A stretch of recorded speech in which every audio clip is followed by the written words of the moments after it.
Vamos começar o nosso estudo com uma mensagem que foi retirada do livro Confia e Segue, de Emmanuel, e é intitulada Nos Momentos Graves. Diz ela assim: diante de alguma desilusão que te impulsione a perder o incentivo para o trabalho, diante da incerteza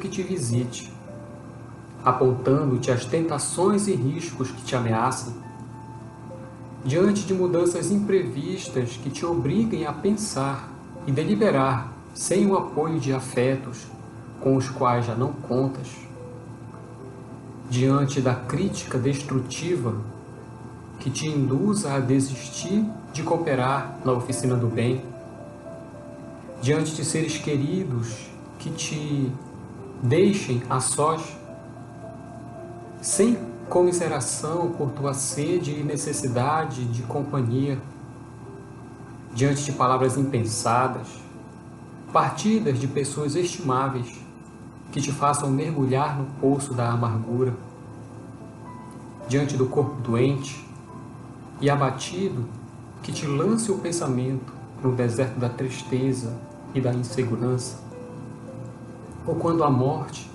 reduzir ao silêncio a voz daqueles que se te fazem queridos, quando qualquer sofrimento te abale os recessos do próprio espírito, entrega-te à fé, refugia-te em Deus, pensa em Deus, confia em Deus e espera por Deus, porque acima de todas as tempestades e quedas, tribulações e desenganos, Deus te sustentará.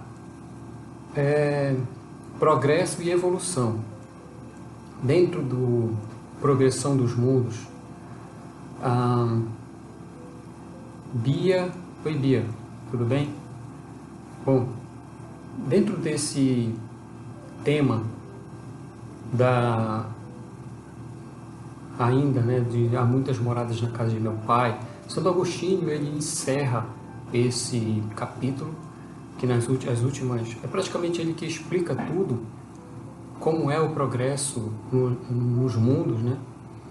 Vitor, estou vendo o Vitor chegando aqui, tudo bem? Seja bem-vindo, Vitor. E aqui também ele encerra falando então da progressão dos planetas, como os mundos também evoluem, certo? Bom, ele começa dizendo o seguinte: o progresso é lei da natureza. Então, olhem, é uma afirmação simples. Oi, Elisa, tudo bem, Elisa? Boa noite, a Elisa está assistindo aqui pelo Facebook. Vejam, é uma expressão simples, uma frase que não chama tanta atenção, mas tem um impacto muito grande. Há muitas consequências em se dizer, em se entender que o progresso é uma lei. O que isso quer dizer? Que tudo tem que melhorar. Tudo tem que evoluir. Então, quando nós olhamos, vamos olhar o nosso caso. O que nós somos hoje, dentro de tudo aquilo que a gente já conquistou e daquilo que precisa também melhorar. Tudo isso vai mudar. Não importa a nossa vontade. A gente pode resistir vamos dar um exemplo prático assim. A paciência, a bondade, a educação, isso são melhorias, né? São aquisições de progresso.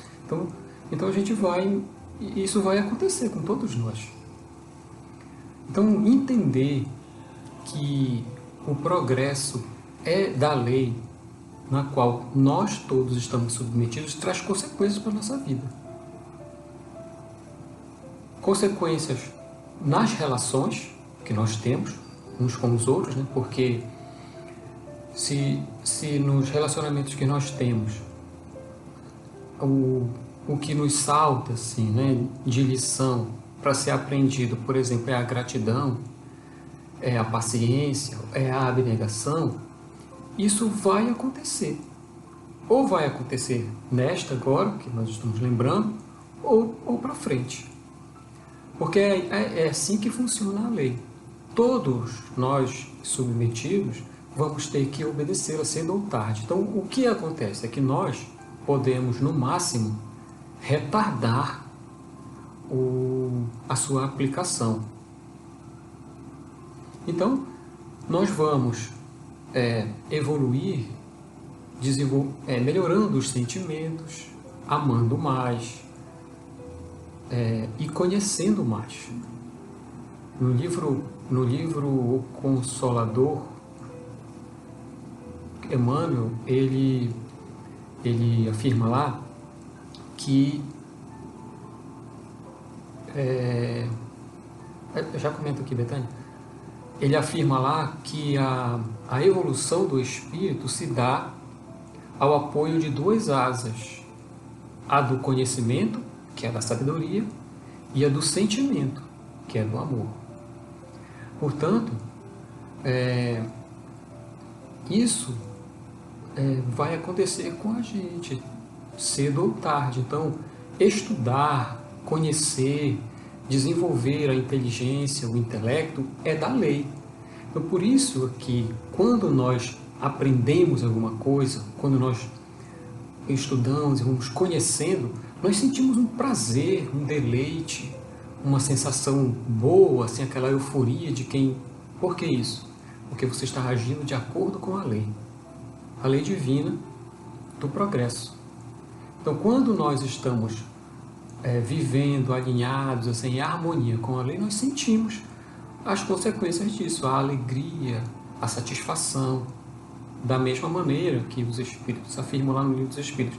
Quando nós nos afastamos dela, nós sofremos, ou somos infelizes. Então, vamos conhecer, nós vamos aprender. Se hoje, por exemplo, pode ter uma encarnação que, isso assim, pelas circunstâncias que nós podemos observar, de acordo com o plano reencarnatório, voltada, por exemplo, para o desenvolvimento do intelecto. É aquela pessoa que envereda pelo caminho do estudo, lá nas universidades, nos centros de pesquisa, na sua profissão também, nos trabalhos, assim vamos dizer, né, nas ocupações que estão relacionadas com o exercício da inteligência. Porque aquela vida foi planejada para que este lado do espírito fosse desenvolvido, mais desenvolvido, porque era a sua necessidade. Outros já têm uma vida que não é assim dedicada ao estudo, à reflexão, à leitura, mas às vezes é no trabalho, é na abnegação, é uma vida discreta, apagada, para um trabalho específico no campo do sentimento. Às vezes acompanhar alguém que ama, que pode ser um marido ou esposa, um filho, uma filha ou um irmão, ao longo da vida. Então, uma coisa ou outra, às vezes é mais pronunciada, ou quando não, as duas são misturadas, assim, de forma que não dê para identificar exatamente. Mas o que temos de objetivo é conhecer mais, conhecer melhor e sentir. É o conhecimento e o sentimento. Que a Betânia falou que também para que a gente não fique esperando que tudo caia do céu. Acho que em relação ao nosso esforço, né, de melhoramento. Exatamente. Então, isso está na lei. Então vamos imaginar a seguinte situação. A lei de justiça, a lei de amor. Então, a gente fala, a gente estuda, assiste, outros nos ensinarem, até a própria vida. E dá uma vontade de ser igual àquela pessoa, pelas qualidades que ela desenvolveu, que ela tem, mas a gente ainda não Não dá para ser daquele jeito. Mas nós vamos. Aqueles ainda que têm uma vida destinada ao crime, à delinquência, à prática do mal, assim, né? Estes também vão amar, também vão ajudar aos outros, também vão ser humildes. Isso vai acontecer com todo mundo, porque, como o Santo Agostinho começa dizendo, é da lei. É por isso que Jesus, em todas as suas passagens do Evangelho, em todos os diálogos que se relatam sobre o que ele fez, né, nos encontros que teve, sempre tratou, nós observamos, olhando dessa forma, as crianças espirituais, os criminosos, aqueles que o condenaram e o crucificaram. Ele diz: perdoe a Deus, né? Perdoa-os, porque eles não sabem o que estão fazendo. Não sabem, mas um dia eles saberão. Porque é da lei que seja assim. Lá no livro Boa Nova tem um capítulo lá que é muito legal, um dos que eu mais gosto, que é Joana de Cusa. E lá ela, né, tem suas dificuldades no relacionamento com seu marido, porque Cusa, ele não tolerava a doutrina de Jesus. Não era alguém que ele simplesmente era inimigo. E ela, como cristã, sofria com isso, porque queria mostrar para ele que Jesus, quem era Jesus, para que ele aceitasse também a vida, o casal, no ambiente doméstico, pudesse ter alguma harmonia, coisa que não acontecia.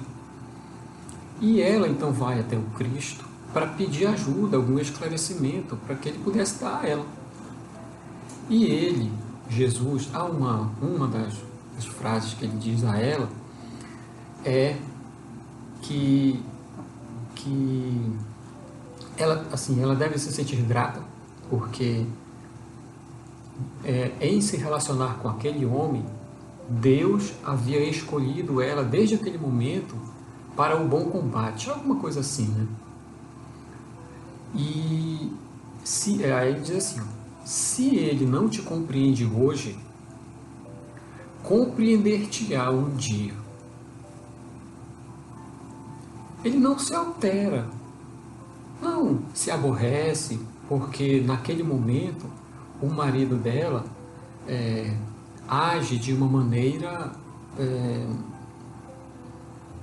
que a desagrada, né? Que não está conforme os ditos do Evangelho, das leis divinas. Ele não se agasta com isso.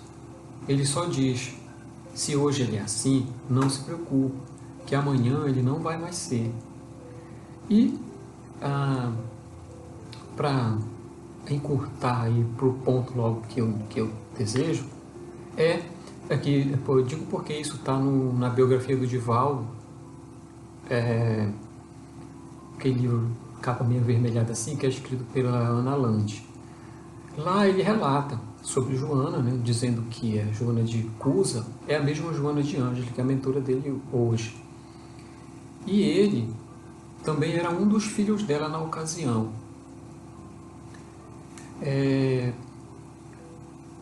E aí ele diz que hoje, né, porque ele traça essa visão de quem era Joana lá, cristã que desejava melhorar-se, né, viver com Jesus, seguindo o Evangelho, como fez, e o marido, que era o seu inimigo dentro de casa em relação às crenças. E hoje, então ele fala que hoje, nas suas viagens, na divulgação da doutrina espírita, na Europa, ele encontrou o pai dele, aquele que foi o pai dele lá naquela ocasião, reencarnado. E ele diz, educadamente, né, para não entrar em detalhes, mas com a descrição das boas almas, ele fala alguma coisa assim, que ele, o Cusa reencarnado, ainda está envolto ali com as suas lutas. E quem é Joana hoje? Joana é sua mentora espiritual, faz parte da equipe do Consolador Prometido, tem mensagens no Evangelho, foi dela, e o seu marido.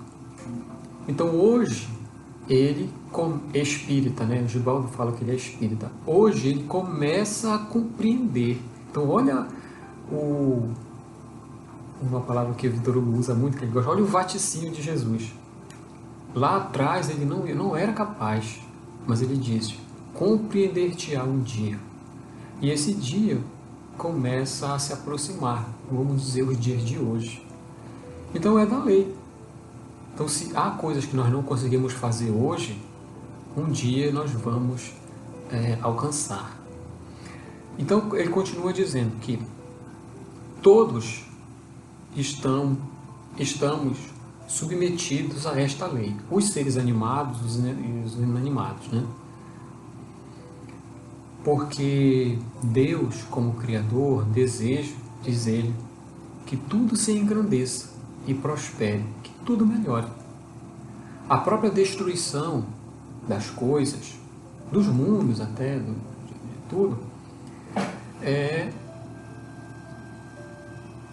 um meio para se chegar pela transformação a um estado melhor. Aliás, ele diz, tudo morre para renascer e nada sofre aniquilamento. Então a destruição e a morte representam, de uma certa maneira, renovação e não destruição, fim, nada. Porque assim funciona a lei.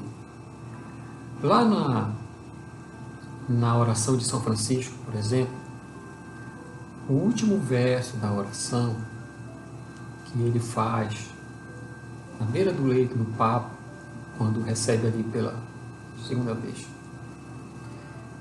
ele diz, ele encerra, né, dizendo, é morrendo que se vive para a vida eterna. Ou no livro do Francisco de Assis de Miramês, ele usa uma outra palavra, dizendo, morrendo que se compreende a vida eterna. A vida eterna é a vida espiritual.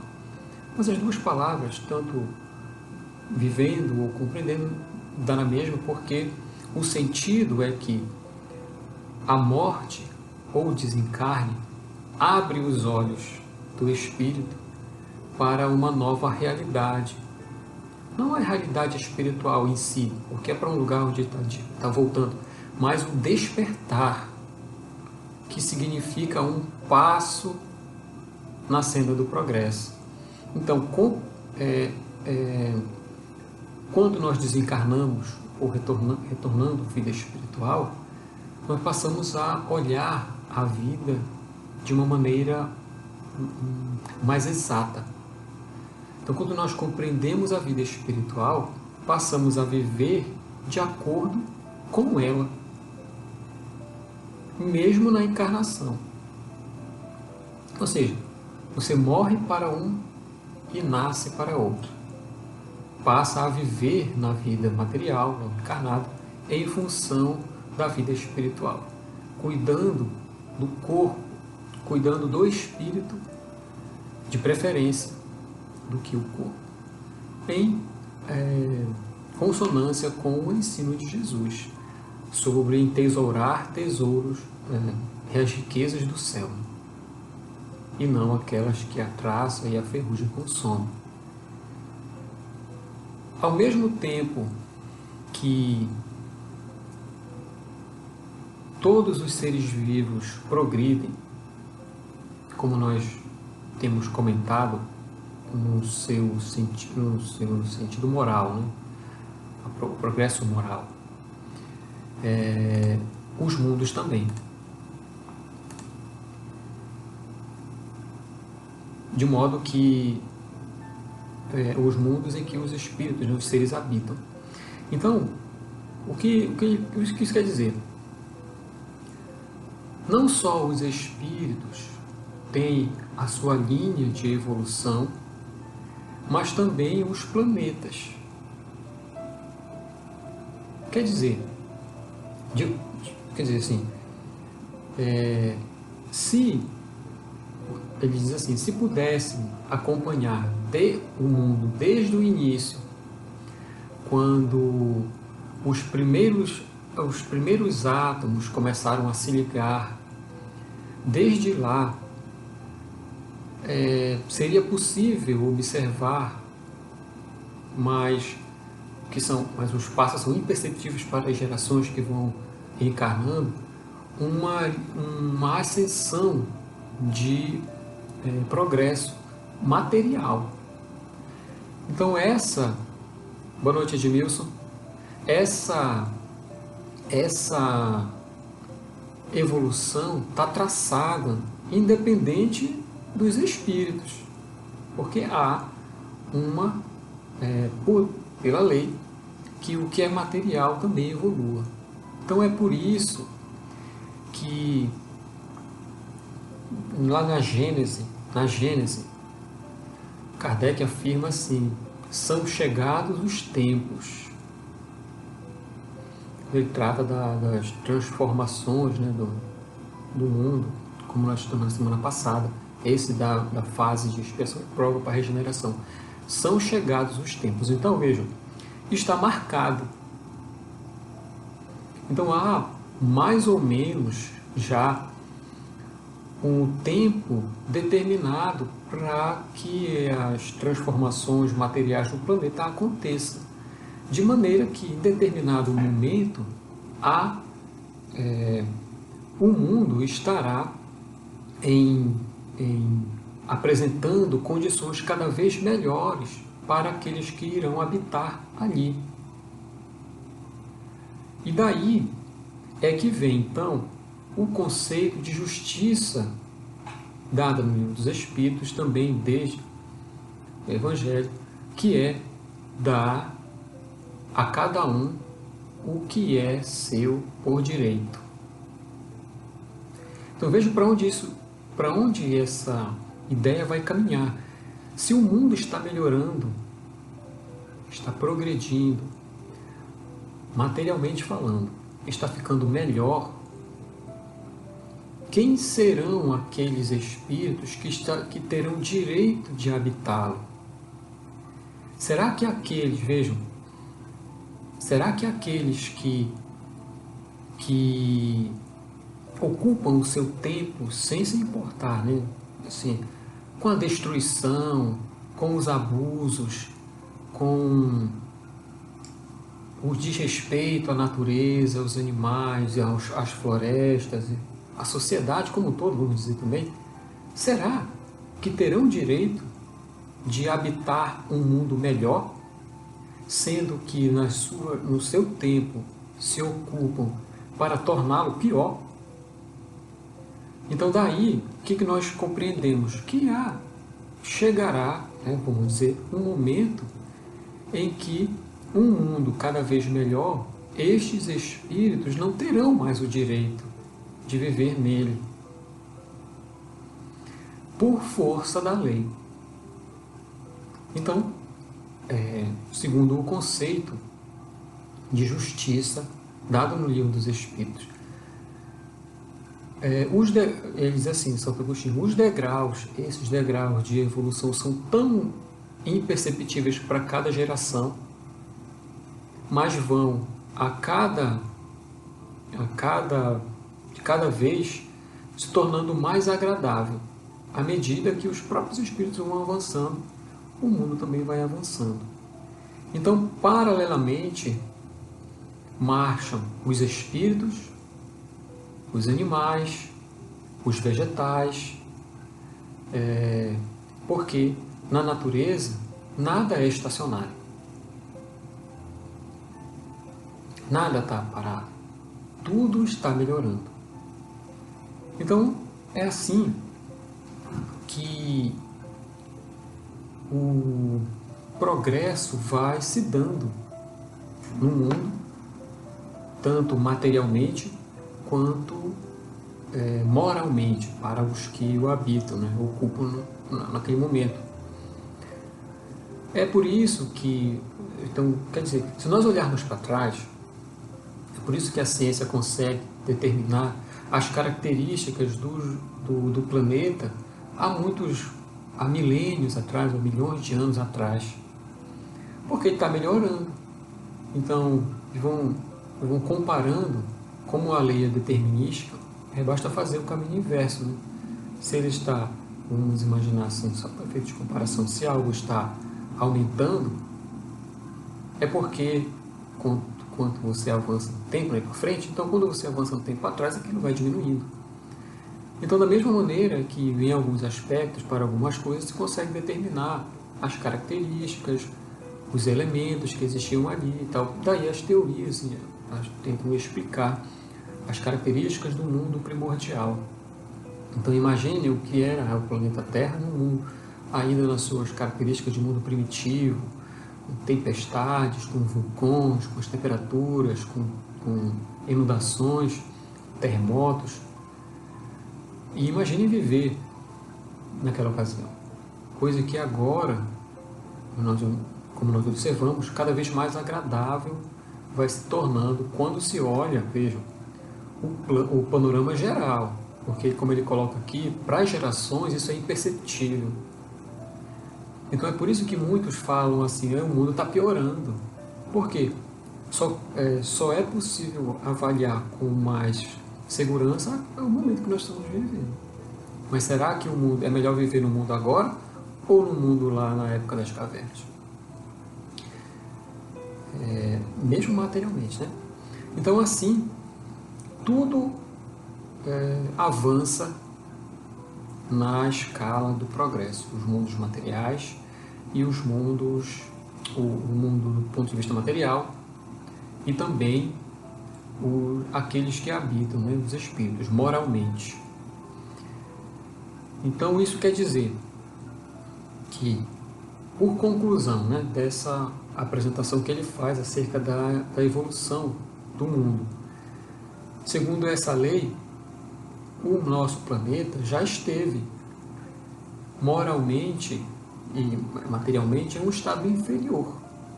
Se a lei é de progresso, conforme o tempo vai passando, vai se melhorando. Então, para trás, está sempre pior. E o que isso quer dizer? Que em breve, ou para frente, o mundo vai estar melhor. E esse é melhor nesse sentido, nesse duplo aspecto, né? Tanto moral quanto fisicamente, num grau mais elevado.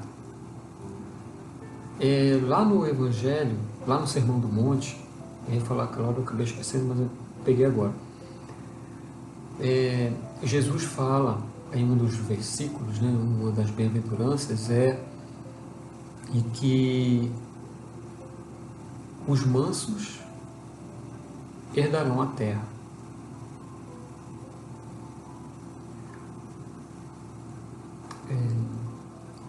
A mansidão, né, a mansuetude, é uma qualidade do coração que é contrária à rispidez, sabe, à ignorância nos tratos, à dureza das opiniões, em tudo. Então os mansos é que vão herdar a terra, né, vão viver na terra novamente. Porque o mundo está evoluindo. Então os espíritos em condição melhor,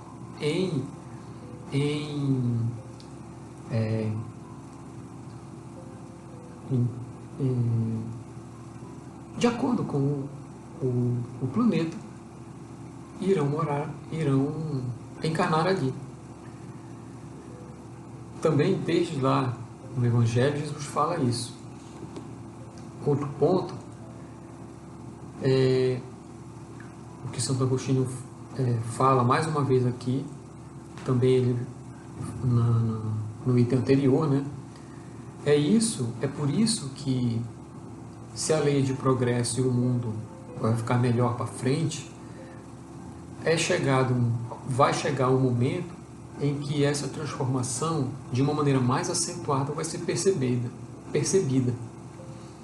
E essa explicação que ele deu na semana passada, né, que nós vimos, sobre uma nova forma de classificar o planeta Terra, chamando o mundo regenerador, ou mundo de regeneração também, né? Passando desta fase, dessa característica de mundo expiatório e de provação, para um mundo de regeneração, onde seremos felizes. Não aquela felicidade absoluta, tá? Mas, em comparação com o que nós vivemos aqui, muito ditosos. Porque é quando a lei já começa a imperar, a lei divina já começa a imperar nas nossas relações.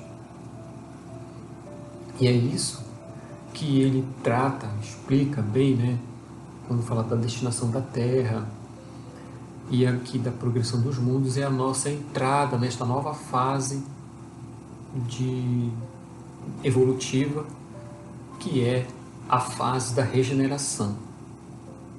Mas vejam, é uma conquista dos espíritos, aqueles de nós que continuarão aqui, a viver um mundo melhor, porque estamos trabalhando, estamos lutando, combatendo os vícios, estamos nos esforçando para melhorar, pela justiça, pela bondade. Estamos contribuindo para um mundo melhor. E isso é que, do ponto de vista de Deus, porque Ele sabe quem está favorecendo, quem não está. Porque, mais uma vez, sonda Ele o fundo dos corações e os mais secretos pensamentos, e conhece o móvel de todas as ações. Mas aqueles que estão se esforçando, que estão buscando o seu crescimento, poderão ter o direito, né, por efeito da justiça, de habitar um mundo de regeneração que se aproxima, né, que nós já estamos entrando, como os Espíritos nos revelam. É por isso que aí se explica o processo de transmigração das almas, conforme nós vimos há umas 3 semanas, como relata Emmanuel no livro A Caminho da Luz, do Edgar Armond também, sobre a vinda dos espíritos de um dos planetas da constelação do Cocheiro, ali, né, onde fica a Capela, para a Terra, porque lá eles estavam na ocasião 4.000 anos atrás, aliás 6.000 anos atrás, mais ou menos, passando por esta fase que nós estamos aqui agora, do mundo de expiação e prova para o mundo de regeneração. E a Terra também está agora, dizem os Espíritos, nessa fase. Quer dizer, para frente, nas próximas encarnações, alguns espíritos, se nós pudermos comparar com o que aconteceu lá com os espíritos capelinos, milhões de espíritos serão retirados da Terra e conduzidos a um outro mundo, de modo que os espíritos já próximos da bondade, mais evoluídos, ocuparão então o mundo, tá? Então isso é uma coisa, queria entrar nesse assunto falando do Evangelho, que os Espíritos nos explicam agora com mais clareza. Mas vejam, se isso é uma coisa que está na lei, Jesus já sabia disso. E há uma passagem no Evangelho que, quando nós olhamos de um determinado ponto de vista, nós podemos entender também que se fala ali do processo de transmigração das almas. E está lá no início do Evangelho de Mateus, quando João Batista, falando de João Batista, quando ele está à margem do Jordão, né, mergulhando as pessoas por arrependimento, tudo. E ali ele diz assim, isso é João Batista, né, vendo muitos dos fariseus e dos saduceus que vinham para o seu batismo, disse a eles, raça de víboras, quem foi que vos ensinou a fugir da ira vindoura? Produzi, portanto, frutos dignos de arrependimento. E não supondes que deveis dizer entre vós, temos por pai a Abraão, pois eu vos digo que mesmo destas pedras pode Deus erguer filhos para Abraão. Agora, a coisa interessante, o machado está colocado junto à raiz das árvores, pois toda árvore que não produz fruto é cortada e lançada ao fogo. Vamos analisar aqui estas afirmações de João Batista do ponto de vista da doutrina espírita e também do ponto de vista cultural judeu na linguagem da época. João Batista, é ele que começa, né, mergulhando, né,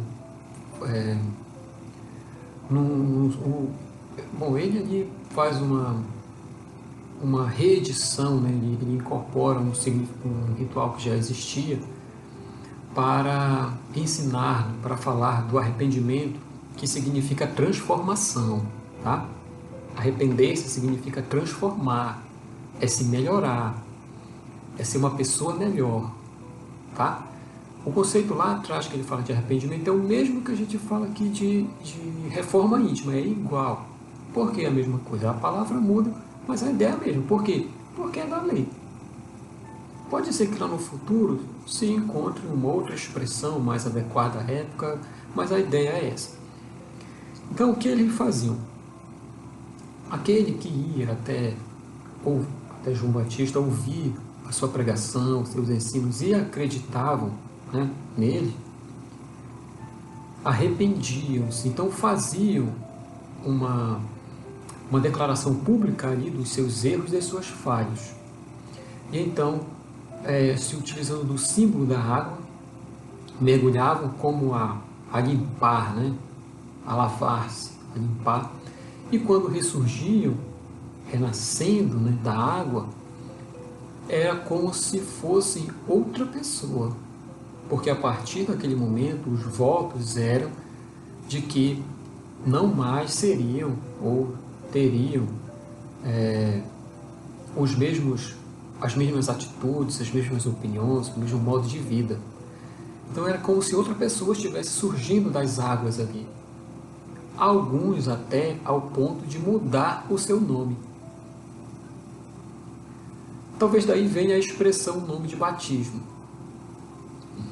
Quando se iniciava uma nova vida, tomava uma outra identidade. Eu acho que é, no fundo, a ideia que está por trás de Simão Pedro, quando ele batiza, né, Gesiel, chamando a partir daquele momento de Estevão. Então, acontecia essa cerimônia. E ali, então, o que ele repreende aqui os fariseus e os saduceus? Porque não é mergulhar, qualquer um mergulha. O rio tem não sei quantos ali, quilômetros de extensão, pode mergulhar. Mas o fato não é o mergulho, é o que se faz da vida a partir daquele momento que você assume um compromisso de mudança. Por isso ele fala, produz fruto de arrependimento. Ou seja, aquilo que você deve demonstrar na sua vida, na sua existência, tem que estar de acordo com o voto que você está fazendo, o compromisso que você está fazendo consigo mesmo, que é de ser alguém melhor. E aí depois ele fala, o machado está colocado junto à raiz das árvores, pois toda árvore que não produz bons frutos é cortada e lançada ao fogo. O fogo, o significado do fogo neste contexto é o de purificação. O fogo tem esse significado de purificar. Não é de destruir, não é de sofrer, não é de matar, nada disso. É de purificação. Então, olha, é uma coisa interessante, que na cultura oriental judaica, hoje, aqui, né, pra gente, quando alguém quer derrubar uma árvore, o que a pessoa faz? Corta ela, né? Corta ela no tronco aqui, com uma motosserra, ela cai e tira, pronto. Mas lá, na cultura judaica, oriental, não é assim. As árvores, elas não são simplesmente cortadas, elas são arrancadas pela raiz, para que não fique nada. Então, o que ele está falando aqui é que o machado está colocado junto à raiz das árvores. Quer dizer, está preparado a de chegar um momento em que as árvores que não produzirem os frutos da sua própria mudança serão retiradas da terra. Então não é, vejam, e lançadas ao fogo, né? Para uma nova experiência, para a sua purificação, a sua expiação. Porque a expiação tem esse sentido, né? De purificar o espírito. Que é aquilo que acontece com os espíritos vindos de capela. Depois que eles chegam aqui, vivem as suas encarnações e cumprem a sua, vamos chamar assim, a sua pena, eles voltam. Eles emanam lá. Os egípcios, incluindo, ainda ele diz assim, não sem antes deixar a sua marca, né? Falando das construções. Então, desde lá, João Batista já falava, como bom profeta, que recebia as impressões, transição planetária, as impressões do mundo espiritual, né? como um dos maiores profetas e médicos da época, sendo Elias reencarnado, como a gente vai começar a ver na semana que vem, já sabia disso.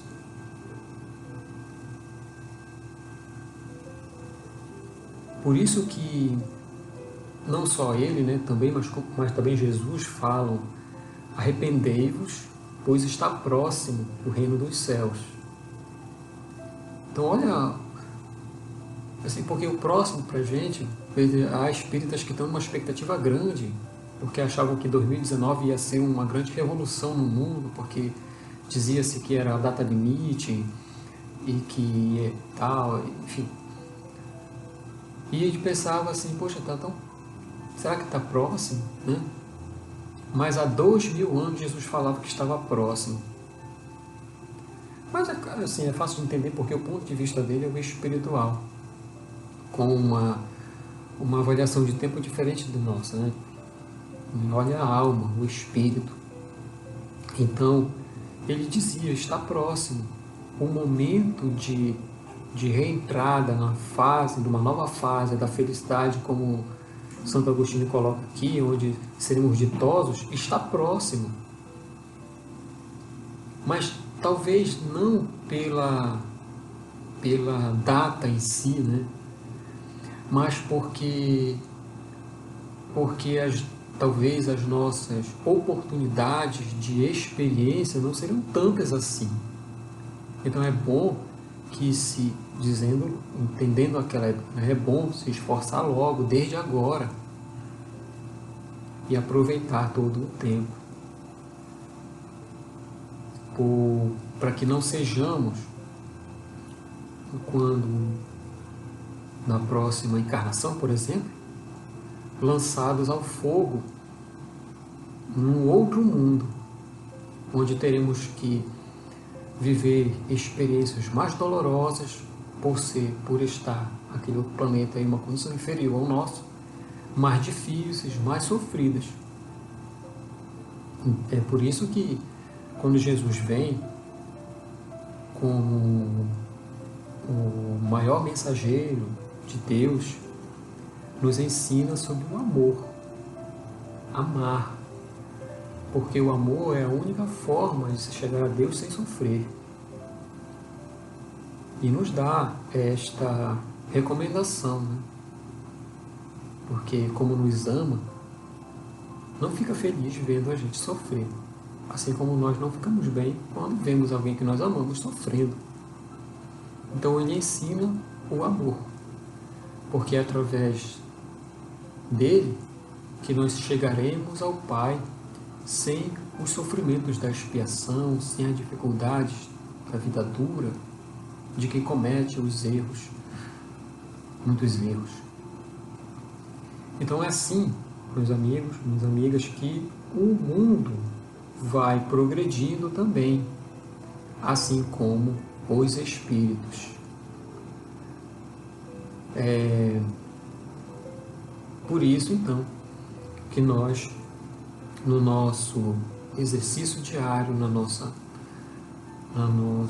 lutas da encarnação, vamos, em se esforçando para o bem, vamos progredindo e nos habilitando a um mundo melhor, se essa for a vontade de Deus, a qual nós devemos incessantemente nos colocar, como a mensagem do Emmanuel no início: entrega-te, confia, Deus te sustentará. Então todas essas mensagens, as palavras dos bons espíritos nos exortam exatamente a nossa mudança, o que seria para a gente hoje o arrependimento, aos tempos de João Batista, de Jesus e de Paulo, para que a gente definitivamente encontre um caminho seguro, uns passos seguros de felicidade, de paz, de tranquilidade, que é um desejo íntimo que está plantado em todos nós, espíritos, filhos de Deus. Este era o estudo que tinha para hoje. Queria agradecer a presença de vocês aqui, de todos, da Elisa e do Edmilson, que estão assistindo pelo Facebook, comentaram aqui, e também a Tati, estou vendo aqui pelo Instagram a Tati, que eu acho que as pessoas que eu não saudei aqui, Francisco, a Nilce, né? A Rosa, que chegou depois, né? A Rosa estava trabalhando, tá bom, Rosa? A Silvia, Isabela, ela de Mesquita, a Betânia, né, que está sempre aqui, o Vitor, Maria do Rosário, deixa eu assinar para a Bia aqui, que eu falei com ela, Tia Cris, Intrépidos, Margecele, a Carol, né,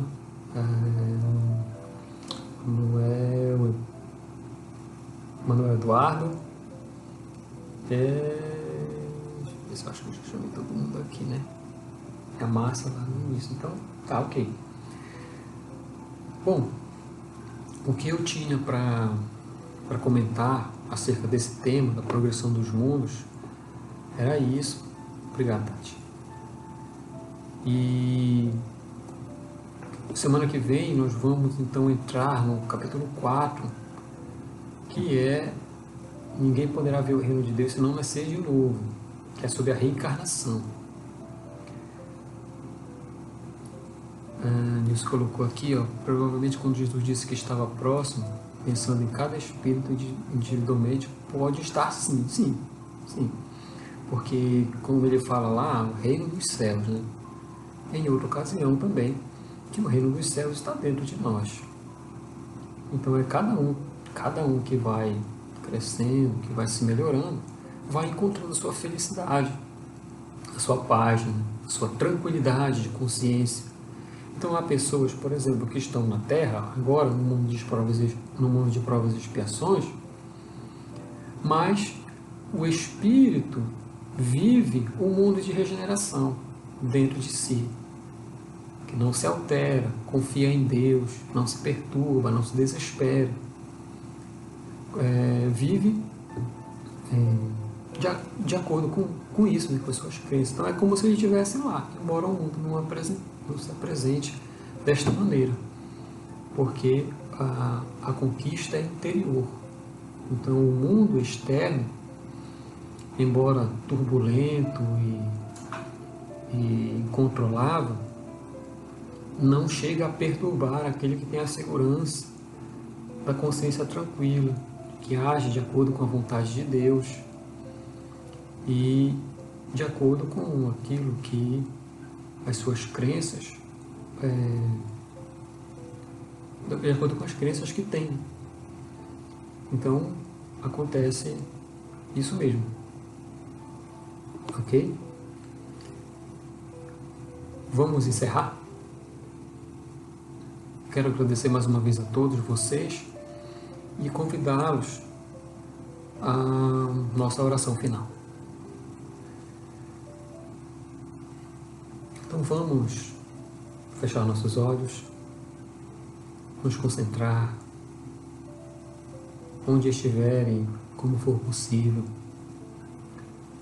silenciando os pensamentos, controlando a respiração e agradecer, acima de tudo, a nosso Senhor, Jesus amigo. Nos colocamos diante de Ti, elevando as luzes do nosso pensamento em gratidão por este momento que nos concedeste, pela presença amiga de seus emissários, que já pela habitual disciplina que demonstramos, nos visitam o lar de cada um de nós para nos inspirar mais de perto, para nos fortalecer no pensamento e nos sentimentos, nas decisões que tomamos para a vida, diante das lutas, diante dos desafios que se nos apresentam nas relações com nossos familiares, com os nossos amigos, os nossos colegas de trabalho. Obrigado por estar com a gente, por não nos abandonar.